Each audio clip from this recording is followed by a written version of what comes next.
Hello, my wonderful viewers, and welcome to a rather late episode of Betty Adams Overanalyzes. Today we look at Star Wars The Clone Wars, Season 7, Episode 7, Dangerous Debt. This episode really focuses in on Ahsoka's character growth, and it is a very well done. Way back in Season 5, Episode 20, The Wrong Jedi, Ahsoka had walked away from the Jedi Order with a look of dawning trepidation on her face. In that moment, she had seen something deeply wrong with the Jedi Order. It was the same thing that Anakin was rebelling against, and back then, not so long before this episode chronologically, she had caught a glimpse of that rot. We don't know exactly what she saw that finally pushed her away. Perhaps it was the injustice of her own false accusation. Perhaps it was the natural rot that sets in when a religious order is given political, judicial, and military power all in one go.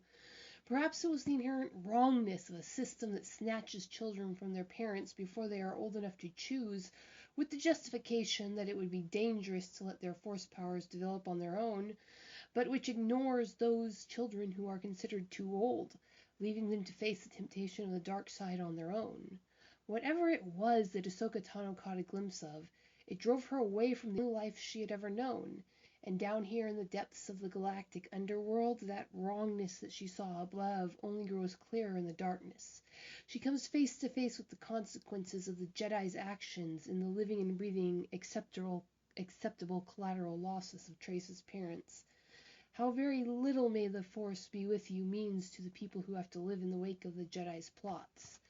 This is excellent character development, and it is exactly what the fandom have been waiting for years. Watching Ahsoka grow from the disgraced Padawan into what she became in Rebels is turning out to be everything we expected. What it isn't is particularly exciting. A fan knows how storytelling works. We know what she came from, and we know where she is headed.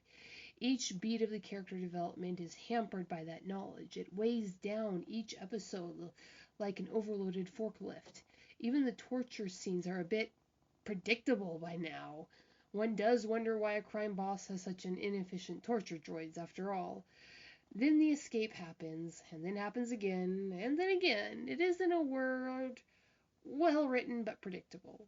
So this episode, and well knowing the burden that it's struggling under, decides to throw the viewers a delightfully juicy little bone.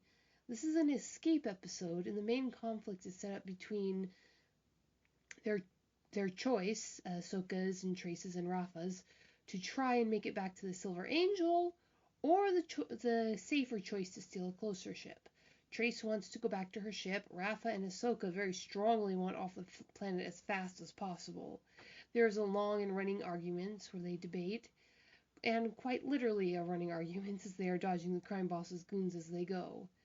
But then the real stars of the show appear in the shadows, and the plot twists as yet again the plucky young heroines do not escape.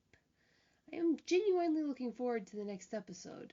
Of course, I have some personal theories about the Athena-like figure of war who sweeps in from stage left in properly dramatic cape and cowl, but I will leave them till another time, my wonderful viewers.